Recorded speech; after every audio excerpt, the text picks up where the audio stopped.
बच्चों कैसे हैं आप लोग। आज हम आपको कुछ इम्पॉर्टेंट साइंस का सवाल बताने वाले हैं जो आपके परीक्षा पॉइंट ऑफ व्यू से बहुत ज़्यादा इम्पॉर्टेंट है। ये ऑब्जेक्टिव सवाल आपके परीक्षा के लिए पूछ सकता है। विक्रम साराभाई स्पेस सेंटर कहाँ स्थित है? तिरुवनंतपुरम में स्थित है। विक्रम साराभाई स्पेस सेंटर जो है तिरुवनंतपुरम में स्थित है। कवकों का अध्ययन क्या कहलाता है? कवकों का अध्ययन माइकोलॉजी कहलाता है। कवकों का अध्ययन क्या कहलाता है? कवकों का अध्ययन माइकोलॉजी कहलाता है। सिक्कों का अध्ययन, सिक्कों का अध्ययन क्या कहलाता है? सिक्कों का अध्ययन कहलाता है न्यूमिस्मैटिक कहलाता है। सिक्कों का अध्ययन जो है न्यूमिस्मैटिक कहलाता है। सेलुलर और मॉलिक्यूलर जीव विज्ञान केंद्र कहाँ स्थित है? हैदराबाद में स्थित है। सेलुलर और मॉलिक्यूलर जीव विज्ञान केंद्र कहाँ स्थित है? हैदराबाद स्थित है। Centre for DNA fingerprint and diagnostic अवस्थित है कहाँ पर? हैदराबाद में स्थित है। Centre for DNA fingerprint and diagnostic अवस्थित है कहाँ? हैदराबाद में स्थित है। आधुनिक वर्गीकरण का पिता किसे कहा जाता है? लिनियस को कहा जाता है। आधुनिक वर्गीकरण का पिता जो है लिनियस को कहा जाता है। कोशिका का अध्ययन क्या कहलाता है? साइटोलॉजी कहलाता है। कोशिका का अध्ययन क्या कहलाता है? साइटोलॉजी कहलाता है। कोशिका सिद्धांत का प्रतिपादन किसने किया था? स्लाइडेन एवं स्वान के द्वारा किया गया था। कोशिका सिद्धांत का जो प्रतिपादन है स्लाइडेन एवं स्वान के द्वारा किया गया था। शैवालों का अध्ययन क्या कहलाता है? शैवालों का अध्ययन फाइकोलॉजी कहलाता है। शैवालों का अध्ययन क्या कहलाता है? शैवालों का अध्ययन फाइकोलॉजी कहलाता है। नेशनल केमिकल लेबोरेटरी कहाँ स्थित है? नेशनल केमिकल लेबोरेटरी जो है वह पुणे में स्थित है। अगला सवाल है मलेरिया रिसर्च सेंटर कहाँ स्थित है? मलेरिया रिसर्च सेंटर दिल्ली में स्थित है। अंगूरों का उत्पादन संबंधित है किस चीज़ से? विटीकल्चर से संबंधित है। अंगूरों का जो उत्पादन है वह विटीकल्चर से संबंधित है।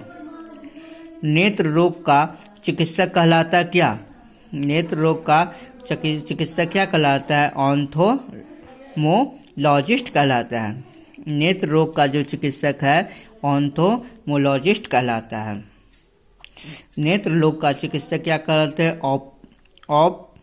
ऑप्थाल्मोलॉजिस्ट कहलाता है। वेटनरी रिसर्च इंस्टीट्यूट कहाँ स्थित है? वेटनरी रिसर्च इंस्टीट्यूट कहाँ स्थित है? इज्जत नगर में स्थित है। कहाँ स्थित है? इज्जत नगर में स्थित है। किस विज्ञान में पक्षियों से संबंधित अध्ययन किया जाता है? ऑर्निथोलॉजी का हमको पक्षियों के अध्ययन से संबंधित है। प्लाज्मा अनुसंधान संस्थान कहाँ स्थित है? गांधीनगर में स्थित है। प्लाज्मा अनुसंधान संस्थान जो है वो गांधीनगर में स्थित है। राष्ट्रीय डेयरी अनुसंधान संस्थान कहाँ स्थित है? करनाल में स्थित है। राष्ट्रीय डेयरी अनुसंधान संस्थान जो है करनाल में स्थित है। वायरस का अध्ययन क्या कहलाता है? वायरस का अध्ययन कहलाता है वायरोलॉजी। वायरस का जो अध्ययन है वो वायरोलॉजी कहलाता है। भाभा परमाणु अनुसंधान केंद्र यानी बैरक जो है कहाँ अवस्थित है? ट्राम्बे में स्थित है। भाभा परमाणु अनुसंधान केंद्र कहाँ अवस्थित है? ट्राम्बे में स्थित है। नेशनल ब्रेन रिसर्च सेंटर कहाँ स्थित है? गुड़गांव में स्थित है। नेशनल ब्रेन सेंटर जो है वो कहाँ स्थित है? गुड़गांव में स्थित है। जीवों में पाए जाने वाले रोगों का अध्ययन क्या कहलाता है? पैथोलॉजी कहलाता है। जीवों में जो पाए जाने वाला रोगों का अध्ययन क्या कहलाता है? पैथोलॉजी कहलाता है।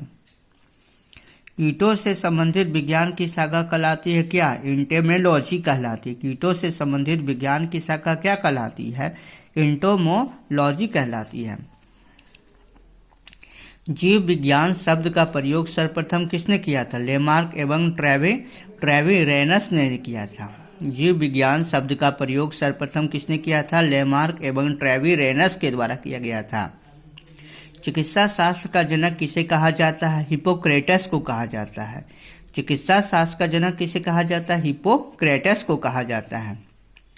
ट्यूबरकुलोसिस रिसर्च सेंटर कहाँ स्थित है? चेन्नई में स्थित है। ट्यूबरक्लोसिस रिसर्च सेंटर कहाँ अवस्थित है? चेन्नई में अवस्थित है। सेंटर फॉर एडवांस टेक्नोलॉजी यानी कैट कहाँ स्थित है? इंदौर में स्थित है। Centre for advance technology CAT कहाँ स्थित है? इंदौर में स्थित है। मधुमक्खी पालन संबंधित है किससे? एपीकल्चर से संबंधित है। मधुमक्खी जो पालन है वह किससे संबंधित है? एपीकल्चर से संबंधित है। भूकंपों का अध्ययन क्या कहलाता है? भूकंपों का जो अध्ययन है सिस्मोलॉजी कहलाता है। भूकंपों का अध्ययन क्या कहलाता है? सिस्मोलॉजी कहलाता है। आधुनिक वनस्पति विज्ञान का जनक किसे कहा जाता है? लिनियस को कहा जाता है। आधुनिक वनस्पति विज्ञान का जनक किसको कहा जाता है? लिनियस को कहा जाता है। जंतु विज्ञान का जनक किसे कहा जाता है? अरस्तु को कहा जाता है। जंतु विज्ञान का जो जनक है वह कौन है? अरस्तु है। ट्रेड मिल टेस्ट कौन सी चिकित्सा से संबंधित है? गुर्दा से संबंधित है। ट्रेड मिल टेस्ट जो है कौन सी चिकित्सा से संबंधित है? गुर्दा से संबंधित है। होमो सेपियंस किसका वैज्ञानिक नाम है? मनुष्य का वैज्ञानिक नाम है। होमो सेपियंस जो है किसका वैज्ञानिक नाम है? मनुष्य का वैज्ञानिक नाम है। स्वप्नों का अध्ययन क्या कहलाता है? और ऑर्निरोलॉजी कहलाता है। स्वप्नों का जो अध्ययन है वो क्या कहलाता है? ऑर्निरोलॉजी कहलाता है। केंद्रीय वनस्पति अनुसंधान संस्थान कहाँ पर अवस्थित है? लखनऊ में अवस्थित है। केंद्रीय वनस्पति अनुसंधान संस्थान जो है वह लखनऊ में स्थित है। फलों का अध्ययन क्या कहलाता है? पोमोलॉजी कहलाता है। फलों का जो अध्ययन है वो क्या कहलाता है? पोमोलॉजी कहलाता है। मानव विकास का अध्ययन क्या कहलाता है? एंथ्रोपोलॉजी कहलाता है। मानव विकास का जो अध्ययन है वह क्या कहलाता है? एंथ्रोपोलॉजी कहलाता है। ऑस्टियोलॉजी किसका अध्ययन करता है? अस्थियों का अध्ययन करता है। ऑस्टियोलॉजी जो है वह अस्थियों का अध्ययन करता है। केंद्रीय औषधि अनुसंधान संस्थान कहाँ अवस्थित है? लखनऊ में स्थित है। केंद्रीय औषधि अनुसंधान संस्थान जो है वो कहाँ अवस्थित है? लखनऊ में अवस्थित है। केंद्रीय चावल अनुसंधान संस्थान कहाँ अवस्थित है? कटक में स्थित है। केंद्रीय चावल अनुसंधान संस्थान जो है वो कटक में स्थित है। कीटों का अध्ययन क्या कहलाता है? एंटोमोलॉजी कहलाता है। कीटों का जो अध्ययन है वह क्या कहलाता है? एंटोमोलॉजी कहलाता है। प्यारे बच्चों, मैंने आपके लिए कुछ साइंस का जीके लाए थे जो आपकी परीक्षा पॉइंट ऑफ व्यू से बहुत ज़्यादा इम्पोर्टेंट है। मेरे चैनल को लाइक कीजिएगा, सब्सक्राइब कीजिएगा, शेयर कीजिएगा। इसी तरह से आपके लिए नए नए वीडियो हम लाते रहेंगे। ओके बाय बच्चों।